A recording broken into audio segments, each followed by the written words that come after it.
right, everyone, welcome back to the Day One's podcast. Day One's episode 2, not to be confused with Day 2, episode 1. Today we have on the guest spot with us, Mr. Rick Suarez, the founder and owner of Stay Plugged In, which is a massive movement here in Charlotte. They're doing for collegiate and high school and beyond. Myself, Josh Shade, is here hosting along with Blake Invictus and Swish Jason. So today's going to be a fun little talk with Rick and about what's going on in Charlotte. A lot of people have been asking me, what's the big picture for esports in Charlotte? We keep hearing these things, what's happening.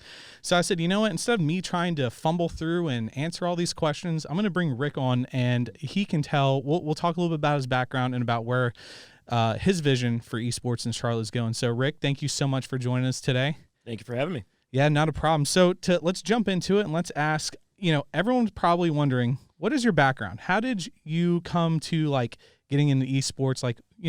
Tell us something about you. Sure. I have no idea how I got into this space. I'm still trying to figure that out. No, just kidding.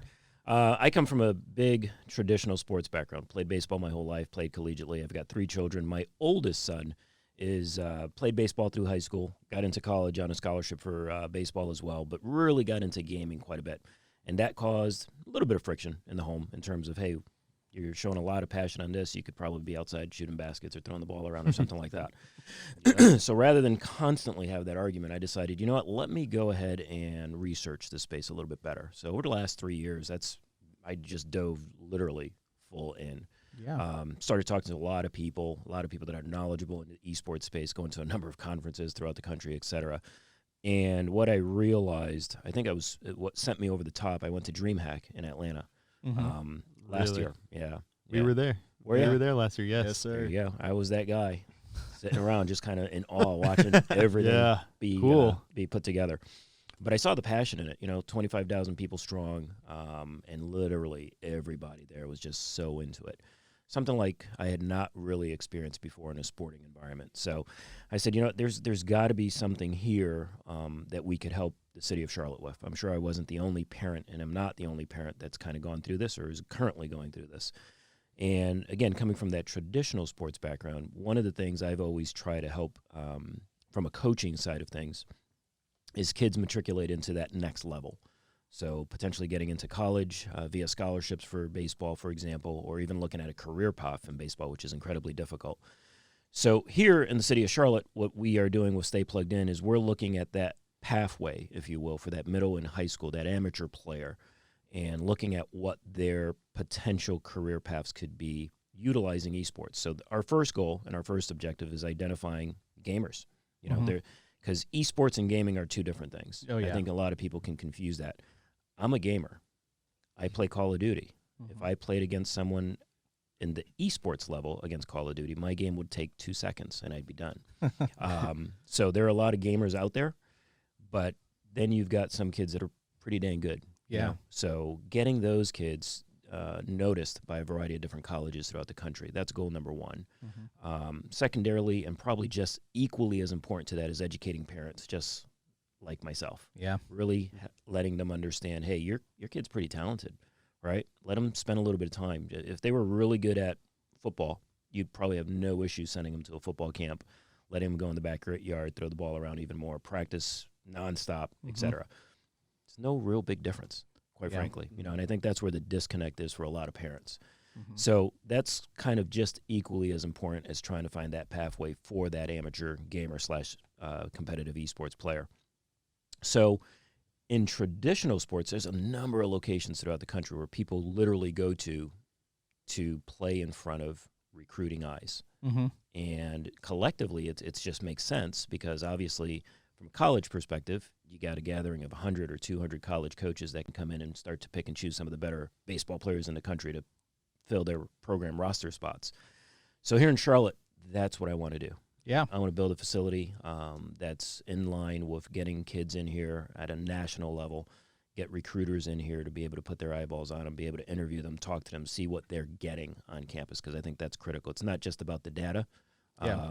You could have a kid throwing the ball 95 miles an hour in baseball, but he could be a bad apple. And it doesn't matter. No coach is going to really, really want him, even though he's really, really good. Yeah.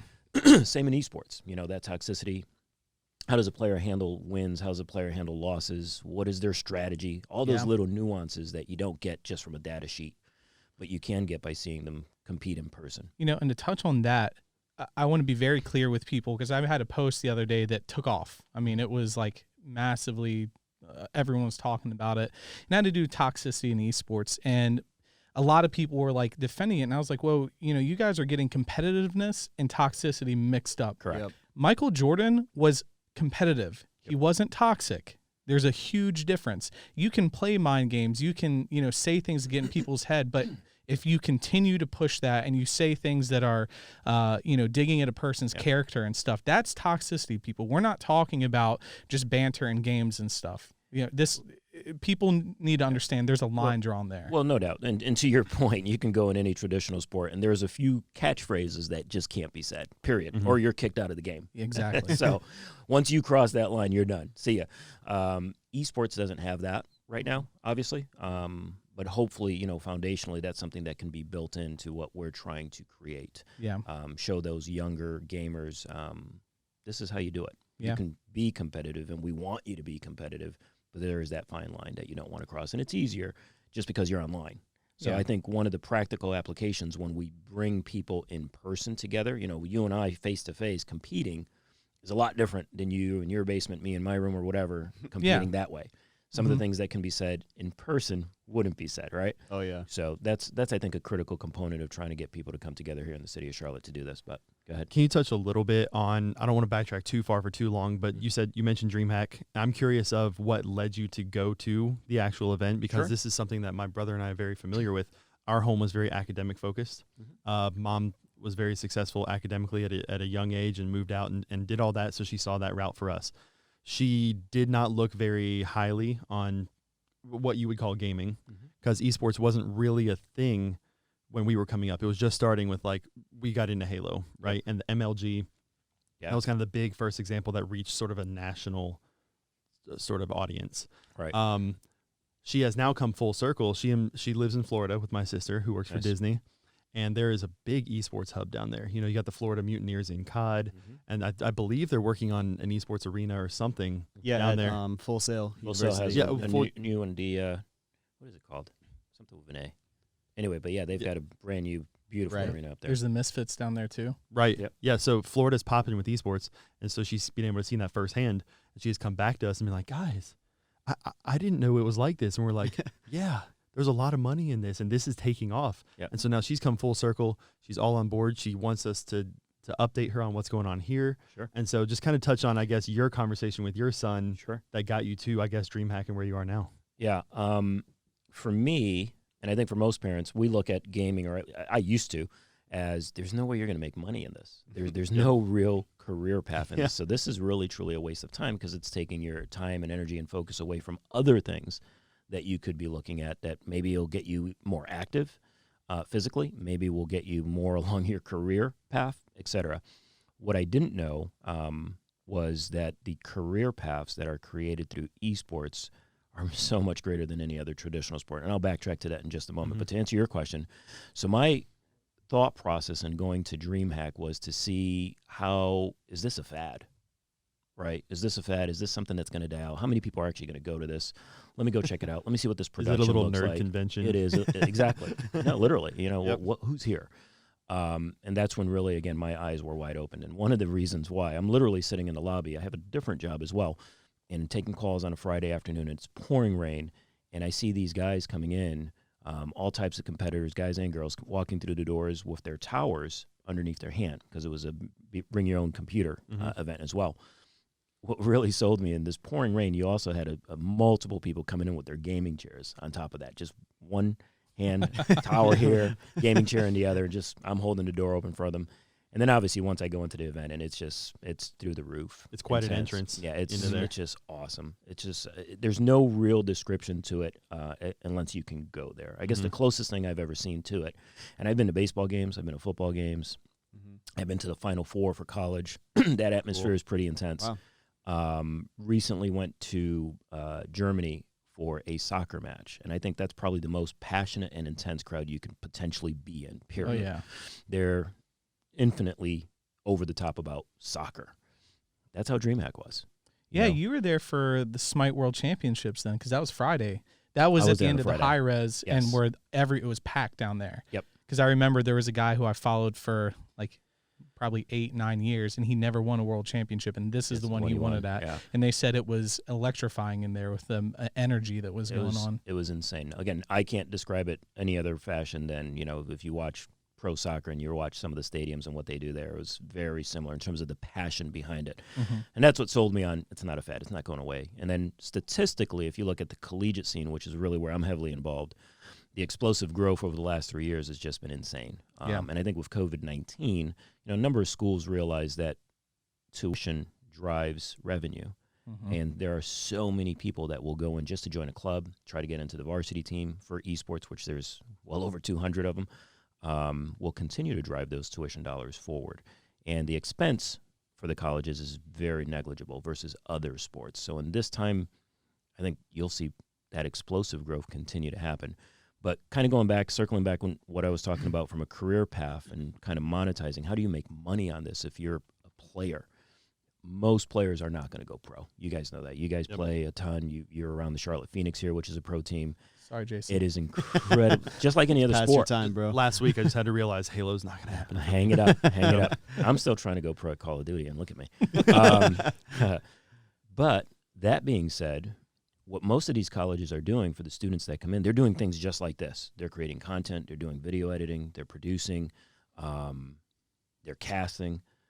Their resume, when they leave that esports program from college, is going to be so much stronger than any other traditional athlete's resume. Mm-hmm. And those opportunities are just going to be massive. So you get the opportunity to get potentially free rides going into college to play video games. Think of it that way if you're a parent listening. And then secondarily, the opportunities from a career path are actually so much better than so many other avenues that you could pursue. So to your point, that's kind of what sold me more than anything else. I don't think my son's going to go pro as a gamer. I bought into the fact that he loves it. That's his passion. There's a lot of like-minded people just like him. And if it's able to help him pursue his ultimate career path in esports as a whole and be in that ecosystem, I think it's a win-win. Yeah, and I think that distinction is very key. I'll kind of say it really strongly. I don't really support the gamer, and Joe Rogan kind of touched on this recently. Yeah, saw that. With inhibiting other areas of your life. Yep. These kids who would come home on summer break, they're inside 8 to 12 hours a day gaming on League, Warcraft. Like when I was growing up, we knew people like that. That's different than what you kind of came into realization about with just it's a business. Yes. It's just like sports, like you said, in a lot of ways, and it's a business, and there's revenue and money to be made in various areas. So that gaming to esports distinction is very, very crucial. And to, like you touched on, parents watching, we're not trying to get kids to waste all their time. Right. We want this to be a productive, career-establishing sort of venture. Well, everyone games. I mean, I can't think of a person I know, and I'm much older, but even at this age, I don't know many people that don't game at some level, right? So I think it's a dual-edged sword for the parents. You got to support your kids in what their passions are, whether it's gaming, music, baseball, debate team, whatever. Yep. And that's by getting involved. Don't just put it aside and say, well, that's a waste of time. And if someone's really hyper-focused on it and they're playing 8 to 12 hours a day or whatever it is that they're playing, well, that's an educational moment where, for example, my middle son plays baseball, and he practices a ton. But he's not going to start practicing at 5:55 just before dinner, right? Whereas you think of the example of a gamer, how many times you hear mom or dad say, hey, get off the computer, you got to come in, right? Yep. Now, if my son was in the middle of a game of baseball, there's no one in the world I'd yell out to him, hey, stop what you're doing and come and eat, right? That wouldn't happen. But the flip side, what I started with is he also would be smart enough to know, hey, I love this, but I can't start right now because I know I got to eat in just a little bit. Got to have that balance, right? But because I grew up with traditional sports, I can understand why with baseball. And I think that's where the disconnect is to a little bit with a lot of parents. They didn't grow up with a number of the games that are out there now and what's going on. Get involved. Educate yourself. Get involved. Support your kids. That's all that they're really, truly looking for, especially at the younger ages. Yeah. So I had a lot of people, they've been asking me, about the Phoenix and stuff, and we'll kind of transition a little bit. So we've touched on the high school and the college level of what you're doing here in Charlotte with esports, but I'd also like to just kind of talk real quick about what the next step for you is. Yeah, what sure. the big plan is, because I know Sure. you've touched on a little bit, and a lot of people are asking. Yeah. So for me, going with the Stay Plugged In side of things, ultimately what we'd like to have is a venue here in the city of Charlotte that really attracts players of all ages, really, to come out and compete. Specifically, obviously, the amateur ages where they can be recruited potentially and find some of those career paths, getting collegiate scholarships and then into the workforce as well. That totally is what we're focused in on. Naturally, with the Charlotte Phoenix being in our backyard, we'd love to build a campus, if you will, where that multi-purpose arena is built, but also we can hopefully house the Phoenix as they continue to grow with all of their professional teams as well. So they're right on campus. They can practice all the time. Obviously, a number of things can be created content-wise from that house and everything else. And also, we'd like to have mainstream involved in it as well and building up some retail and entertainment districts right next door. So, again, literally, people can go there. It's a great place to hang out, and kind of one world meshes in with the other in a really fine fashion, because, the growth in this area is just, you can pick up any news magazine and read about esports in terms of how much money is going into it. Yep. This is one area in particular that I think needs a lot of our attention, because that collegiate growth is, again, exploding. And what are we doing to help that amateur pipeline? But to your point, for the Phoenix, I see them growing massively in this area. I think the city's ripe to see that pro team and get behind that pro team. And obviously, if we're building up that pipeline as well, I think that naturally the community will support it also. And that's why I'm excited, because on my end, running the Phoenix, one of the problems we've always ran into is finding the right player. Not, like you said, not only a player that can play good, but like, how is he as a person? So now, with everything going on, there's very much a pipeline being created where I can look at, and obviously me being me, I'm going to be like, hey, I want that guy before anyone else sees him. Sure. I'm going to be able to spot him out and say, I want that guy. And the best part is it's in our backyard. I mean, how many other kids do you think that play that are just that aren't found yet? And this is giving them an opportunity. We all know the pro players and the good content creators, but how many of those kids are sitting at home saying that could be me? This is an opportunity. So anyone listening, especially if you're in high school, even middle school, make sure to check out Stay Plugged In. Rick, I'll let you plug it. I'll let you Stay Plugged In for a second so that everyone knows where to find information at. Sure. Stay Plugged In. Obviously, you can go on our website, staypluggedin.com. We're on Twitter as well at stay_plugged_in, and on Instagram also. But, again, I think the biggest thing, quite frankly, is, and to your point, finding that player. A lot of those players don't even come out simply because they don't have that parental support. Right? Yep. They get pushed down more than anything else. And they could be really, really good. But because the parents they don't see the vision. Get off the computer. They don't understand it. Yep. They don't understand it. Education. No doubt. So for us, that's a critical component, really trying to reach those parents, because I guarantee you there are numbers of kids that are really, really good at it, but kind of push it aside because they're fearful a little bit as to what are my parents going to think. Yeah. And ultimately, again, not to go pro, but there are so many different career paths. And if they're passionate about playing, I mean, I envy you guys. You're doing something you love to do from a work perspective surrounding a game, which is awesome. If other kids can have that ability to go to work every day doing something that they're super passionate about, I guarantee a number of parents would sign up for that all day long. Oh, absolutely. I mean, you kind of look at it from like skateboarding, it was a passion project for a lot of kids when it started. And like Tony Hawk, prime example. Yep. A kid who just wanted to get away and do things, wasn't in traditional sports, now is one of the most recognizable people in the world. Yep. I mean, that's massive. And I see esports on a similar, I mean, it's different but similar. It's the same idea. You want to get away. A lot of kids that play esports and stuff aren't, they're not really into the traditional sports. Like I played basketball, but like that was it, So, this is a different way for us to compete. I say for us, I'm old now. This is a different way for kids to compete and kind of find their way, especially when high school leagues are starting to be made and these colleges are getting behind it. This is a great way and say maybe you're not the best at playing, but all of a sudden you found a love in production. You're like, I really like producing. Yep. Well, now you have a path. So, with all that said, I would just like to say when you do create Spinplex or whatever it's going to be called, I'd like to throw my hat in the ring and say, can we please have a very good, authentic Mexican restaurant? Because I would eat there every day. Love it. Undoubtedly. But no, thanks so much for coming on. I know you got to run, but if anyone, we'll also plug all of this stuff for Stay Plugged in the comments, or not in the comments, in the section below this. And we'll also link all their websites and stuff so you guys can check it out. Especially parents, highly advise you check out Stay Plugged In. They've got spin mini camps. We have, there's the VLSC coming out too. Check that out. If you're doing virtual learning and you want a chance to get into the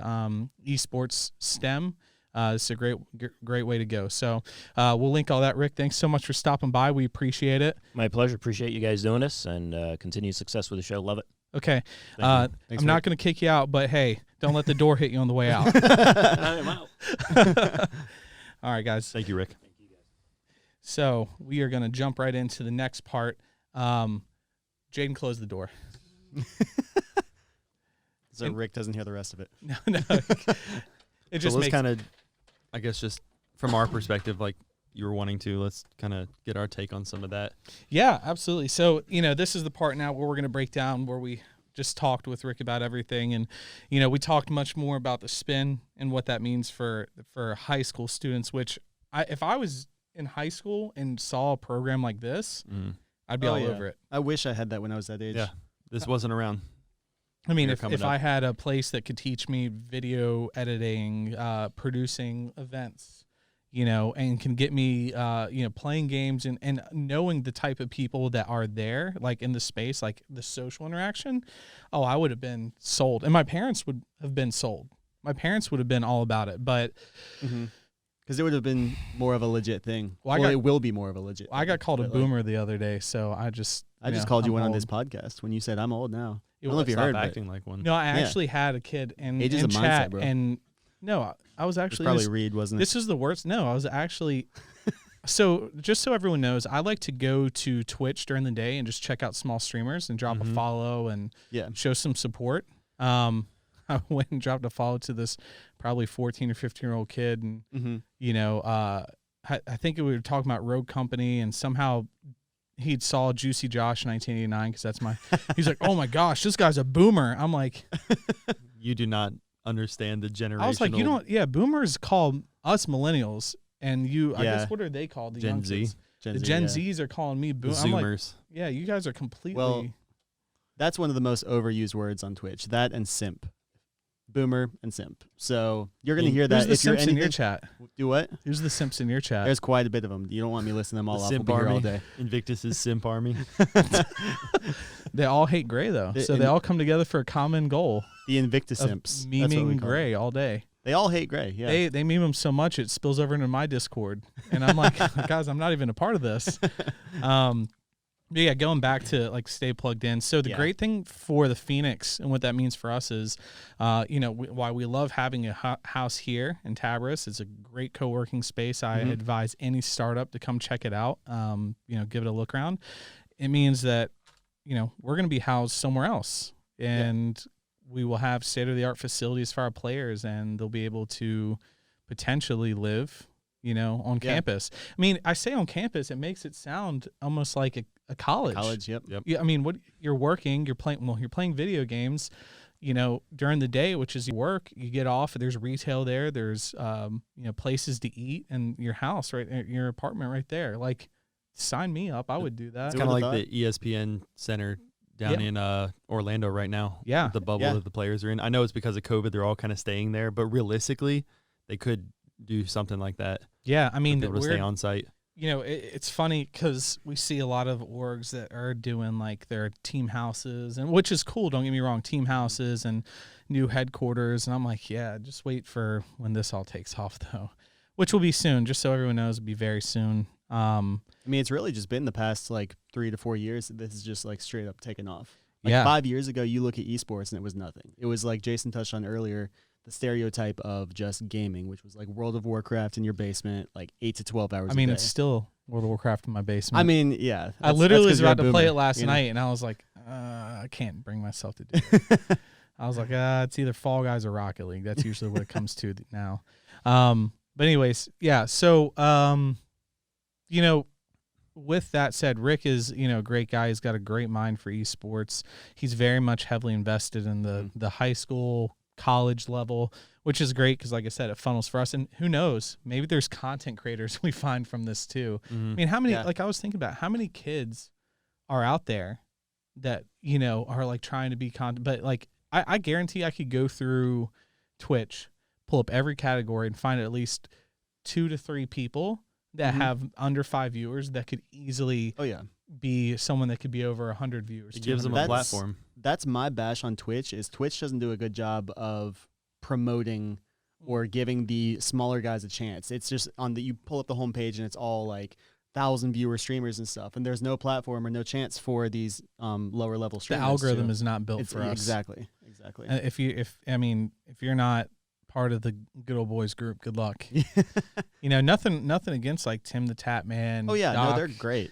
Shroud, they're great. Especially Doc for the value he brings for his streams. And granted, that's kind of not happening right now. But when it does, like he brings the entertainment value. But I've also seen I've seen streamers with 2 or 3 viewers that I thought were hilarious. That was like, man, you guys are great. Like, I love your stream. I wish that you guys had more viewers and could get, recognized. So, unfortunately, I don't think Twitch is going to change anytime soon.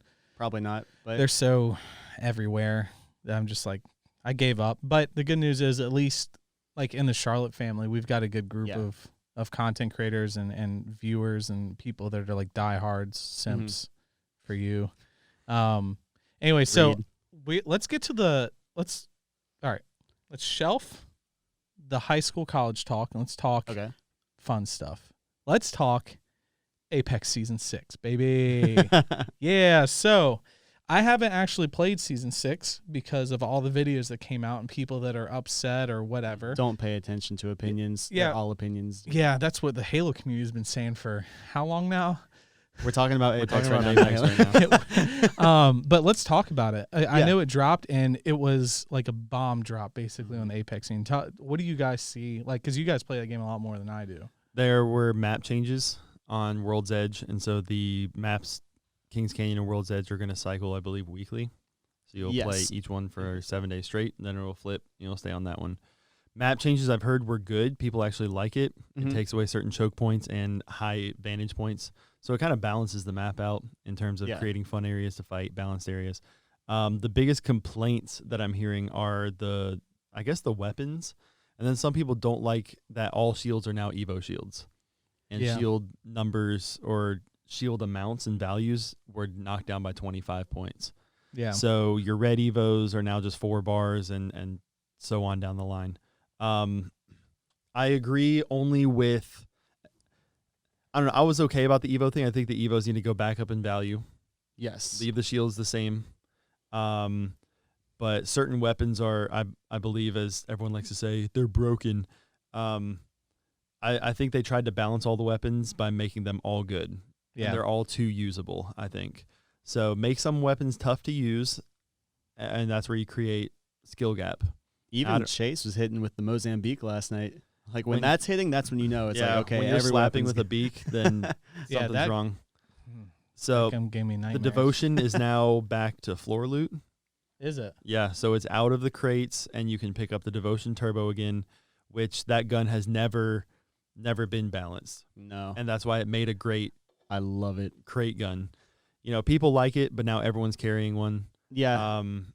I think the fact that they added the devotion back in with the turbocharger and weakens the shields is what the problem is, really. Right. Essentially. Because it's like the time to kill, it's starting to feel like Call of Duty. Yeah, but the only problem that I think a lot of people are having with Apex is sometimes it takes way too long to kill. I mean, you empty a full clip and someone's still alive. Yeah. And like you hit most of them. So like I think there's a happy medium that they are trying to find with Sorry, I didn't mean to cut you off. No, you know what I'm saying though? Like I mean, even when you're sniping, if you get a headshot and they don't die, it's like why am I going for headshots then? I'd much rather close the gap and fight up close then.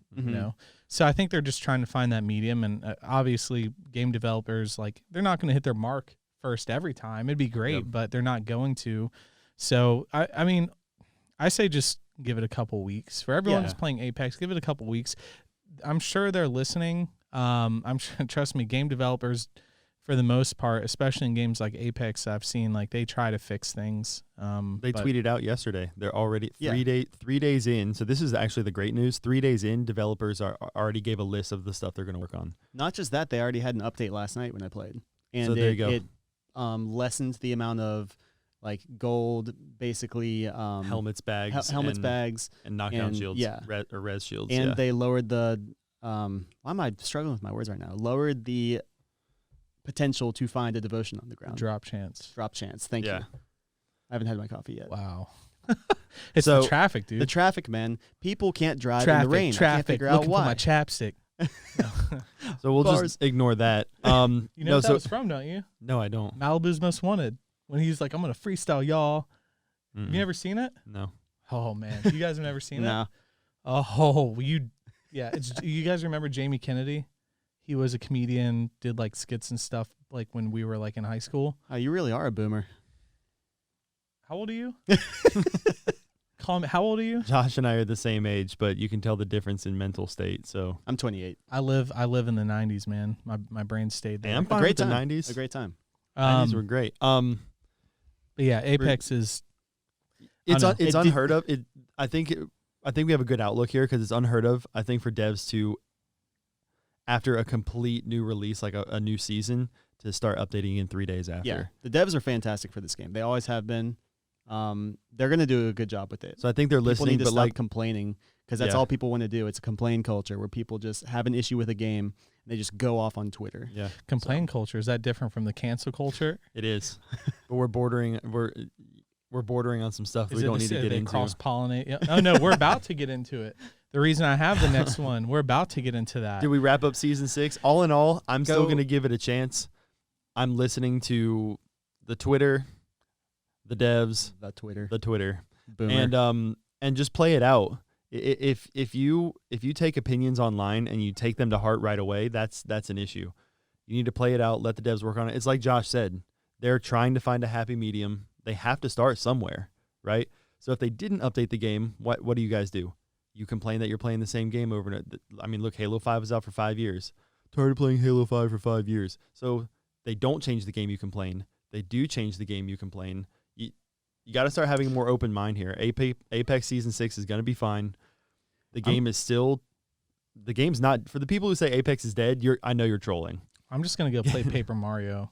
Be done with it. Do it. Go listen to Nice Wig's 2.5-minute video he put on Twitter yesterday. He explains the whole thing about Season 6, the issues, the great things with it, and it's perfect. It's a very good, realistic, concise outlook. Explanation of what he sees in it. Shout out to Nice Wig. I actually got the merch on right now. Yeah. So I would just like to talk. We'll switch from Apex now. Switching to something that blew my mind when I saw the trailer, because I was like, "You have got to be kidding me!" Yeah. I thought they're doing the full release on the 26th. Yeah, they just have the trailer. It's not of the gameplay. It's right. Go watch it. So we're talking about Call of Duty Cold War. And let me start off by saying, what a time to drop that game. Buckle up, guys. Just let's listen to this. Yeah. Holy crap. I talked about it last night in my stream, and I'm still fired up about it, guys. They didn't show, this was, so the trailer, or at least a little bit about the game, had nothing to do even with the game. It was literally like a backstory, painting the picture. But if anybody understands or has been, knows history, only boomers, especially the Cold War, communism is not good, just so everyone knows, especially the people defending it in Twitter, saying, America was the bad guys. And because trust me, a lot of people believe that, if I'm taking what they're saying in Twitter, and that, communism isn't really that bad and blah, blah, look at it. I'm just like, holy crap. Call of Duty. Now, granted, I had a comment that was, they're doing it because it's going to draw attention and it's going to make money because of that. And I'm like, wow. Great. That's cool. Kind of, not really, because we're already living in a super turbulent time. And then to drop something that pits America versus Russia and really draws that line in the sand, kind of revisiting the Cold War, especially with how the country already looks at Russia. I'm like, yep. Was it you on Twitter who was saying, does marketing go too far? Yes. Was that you? Yes. Because someone said, "Oh, it's good marketing by them." That's what I was talking where's about. the line? And that's that was my whole point. I'm like, it's great marketing if you're looking for eyeballs and people talking about it, but go through the comments. They're gonna get that. Go through the comments. No one was talking about the game. It was all political. It was literally all political. I'm like, so okay, yeah, you're getting talks, you're getting people talking about it, but at the same time, at what cost? You're just creating a divide even more. I don't like that in my video games at all. I'm not a fan. Like, I get it. Russians are going to say, oh, they're brainwashing you, blah, blah, blah. And Americans going to say, oh, no, Russia was brainwashed and, whatever. But, like, use your brain. Like, seriously, look at the countries that, have dictators, communist countries that, are dictatorships and stuff like that. It blows my mind, dude.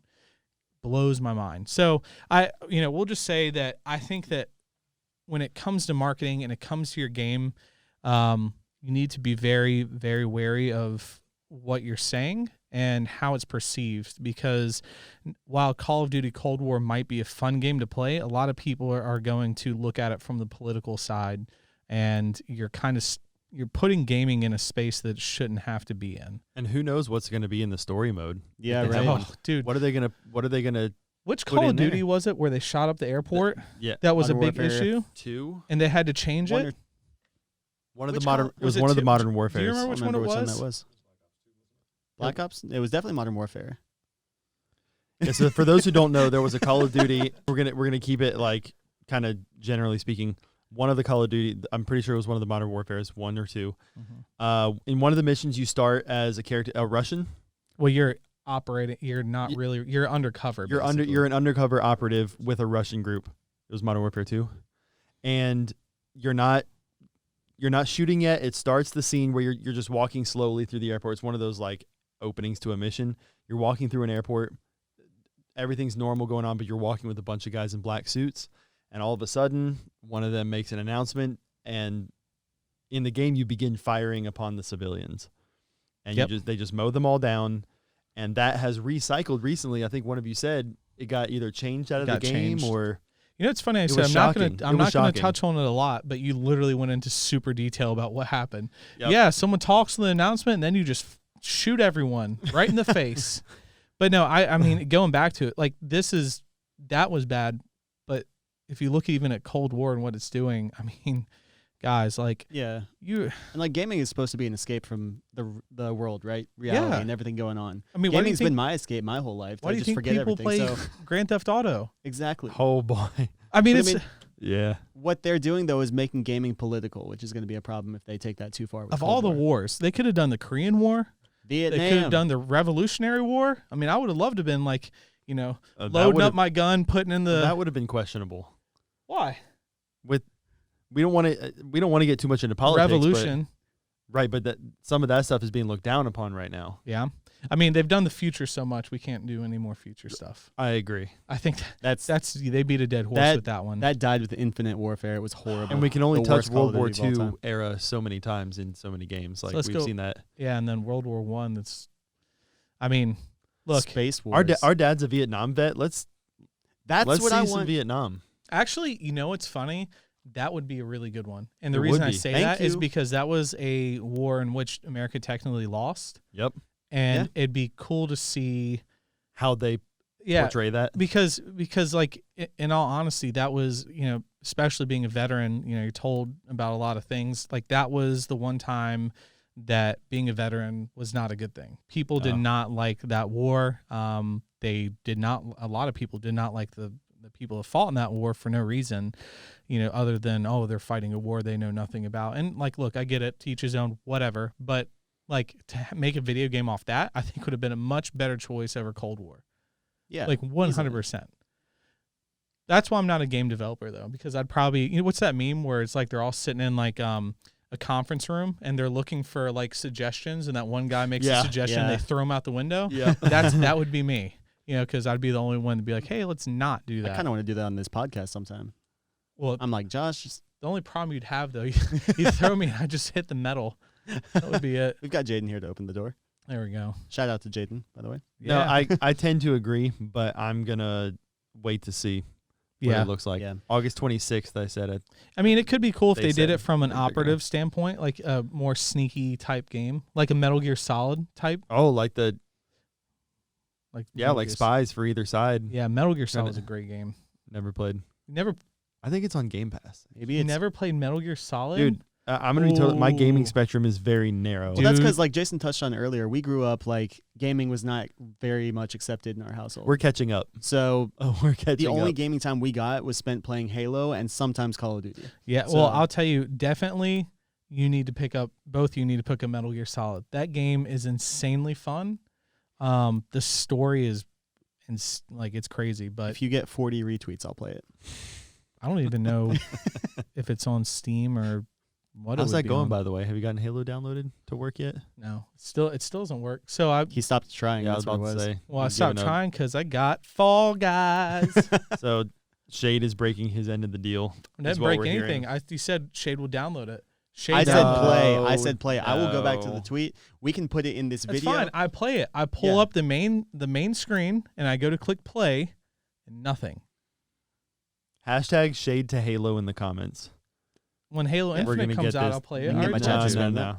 I told you because Infinite's going to have much better PC support, which is what I'm excited for. Sure. Like Likewise. it give And us. it's getting its own dedicated engine. That's what I'm saying. Like give us give the PC guys the time to shine. You know, give it to me. They're already that doesn't shining. mean mouse and keyboard though. Tell me the gaming community doesn't cater to the PC player already. Why wouldn't they? The game is No, developed. that's on what a I'm PC. saying. You said give the PC players time to shine. Are you talking about specifically in Halo?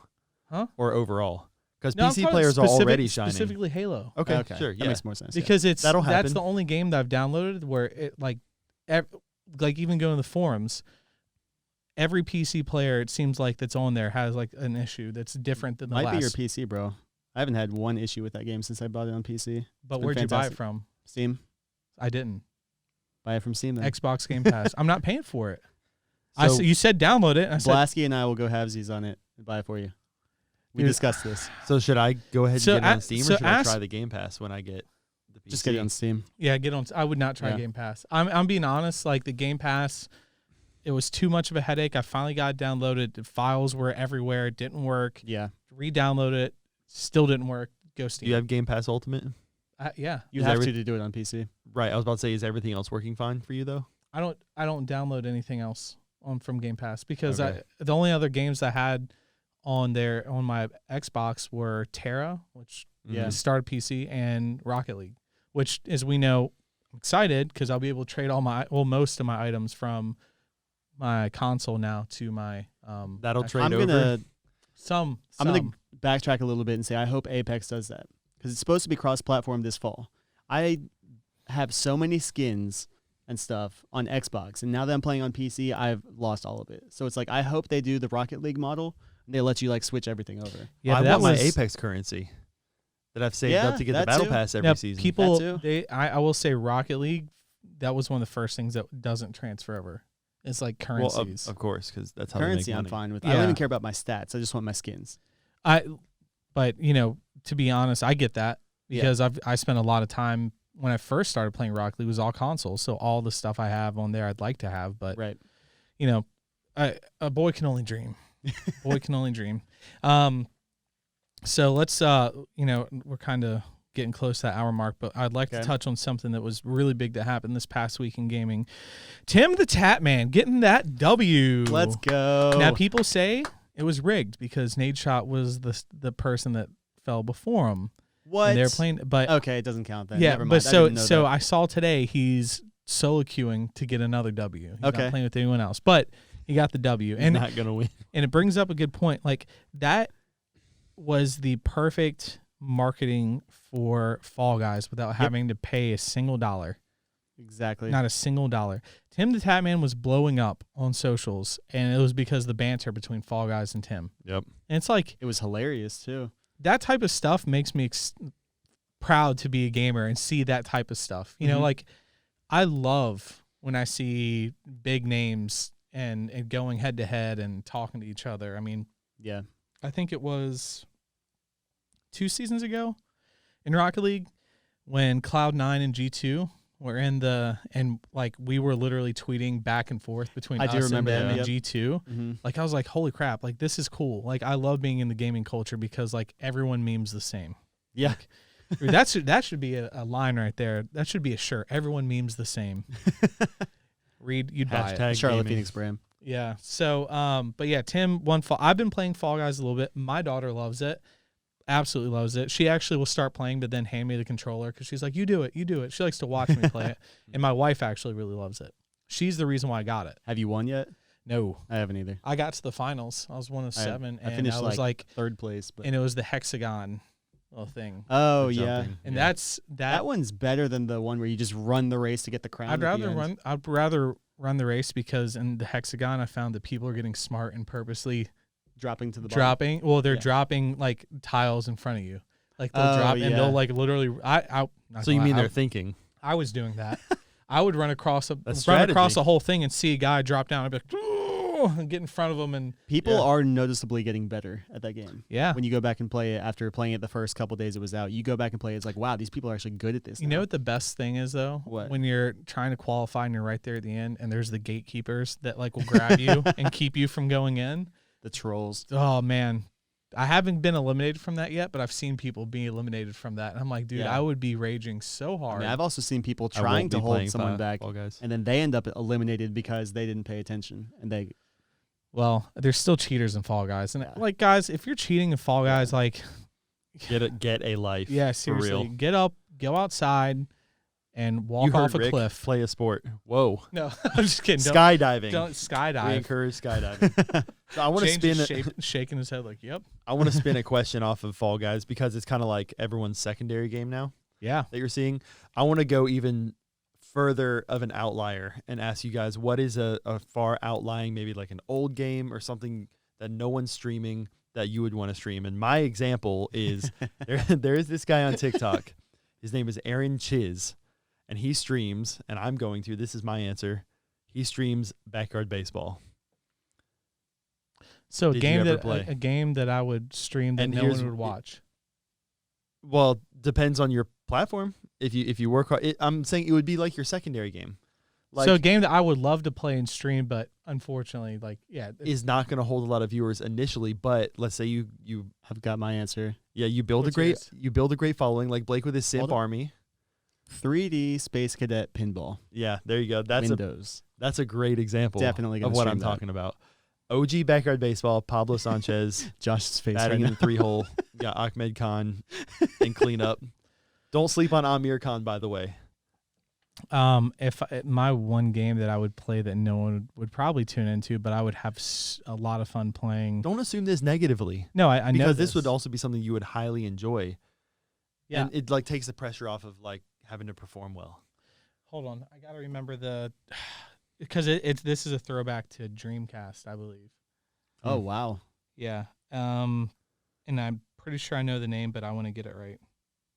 So all you 90s kids out there who remember Backyard Baseball by Humongous Entertainment. It was a good one. 97 Wow. was the release for the first one. Wow. Okay, so it's Sega Saturn, not Dreamcast. It was a game called Nights into Dreams. Nights into Dreams. Yeah, so I'll just show you right there, and you're like a jester type person, and like this is it. You fly I've around. definitely seen that before. Yeah, you fly around. I mean, back then my mind was blown that you Mhm. could fly around an open world and do this. But it was like a super, super fun game, and I played it as a kid at my aunt's house all the time. That or Spyro. Spyro was great. Spyro was fun. Only got to play it at friends' Ooh. houses on their PlayStations. Actually, do you guys remember a game called Ape Escape? It sounds familiar. Ooh, that game was lit. There was literally apes escaped, and they're like trying to take over whatever, and you're like a boy with a net, and you just run around and catching apes. Like you run through like these levels, and it's fun. It's so much fun. I probably spent as much time in that game as I did Spyro. Now, would you guys ever do horror games? Do you I'm guys gonna like do. those? I would try, this like fall season for Halloween. I'm gonna stream that. Yeah. Obviously I don't know Silent anything Hill. about Silent horror games, Hill. Do That's a Silent good one? Hill. Okay. Yeah. Okay. That I want one's like freaky. Those That's what I make for need. funny stream reactions. Yeah. Silent Hill. Some people. How people feel about like adaptations of films of games. Yeah. Watch the movie though. The movie is scary. Okay. But then they had like Silent Hill 2 and like the spin-offs. Just watch the first one. Don't watch the other ones. Silent Hill is a great game. I remember when Resident Evil first came out, scary to me as a kid, but like now I'm like, whatever. I would love to stream a game called Goosebumps, and it was an RPG that derived from the actual book and show, but it was not like you're moving around, like you choose your path and it goes like, remember do you guys ever go to the library as kids and you played games, you choose your path and so it's like one of those, but it's dark, and then the Goosebumps, and like you're trying to run from the werewolf, and like you have to get these clues, and like you're in the butcher shop. It's pretty crazy. As a kid you're like, what? Like that would be it probably. This might be a segment we could build on in the future, is touch on once in a while, is like classic games or games we picked back up and that we're going to stream. That could be fun. You said you've wanted to do like educational or informative streams. You should do like a Math Blaster stream or something. Anyone remember that? PC games. Math Educational. I meant educational in terms of like just my conversation. I know. Like, I was more not sit here. All right, guys, let's. We're gonna load up Magic School Bus goes to the. I mean, I remember that game. The geology one where you'd have to like melt the rocks together and see if now you have ABC Mouse, which my daughter does that on the iPad along with school, but they also have that Academy, whatever. It's like the Learning Academy, which is like the older version. Same people who developed ABC Mouse, but like it's an open world. Like you're in a school and you have an avatar. And there's like other people there with their avatars, and you like learn in different areas of the school, and you can change your outfits and stuff. So it like gives it a personalization. It makes it feel like a game. So I was like, that's cool. That's a great idea. So we might talk about outlying games we'll stream. Yeah, but that might be something. I think we're hitting that hour mark anyways, so we'll wrap it up. Thanks everyone for tuning in.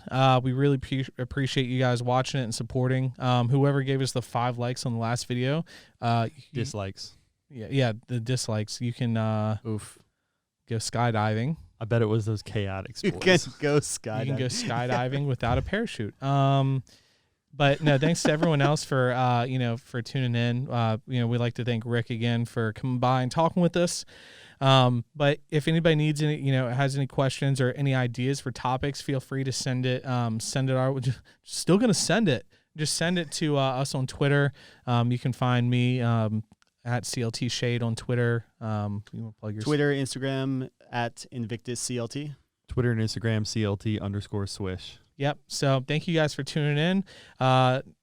Next week again, we'll be doing another podcast. I think I've got Matt coming on, Matt Worsman. Ooh, nice. To talk about the creative side of good old hailstorm of esports and like that stuff. So until next time, guys, we'll see ya. Bye. Bye, buddy.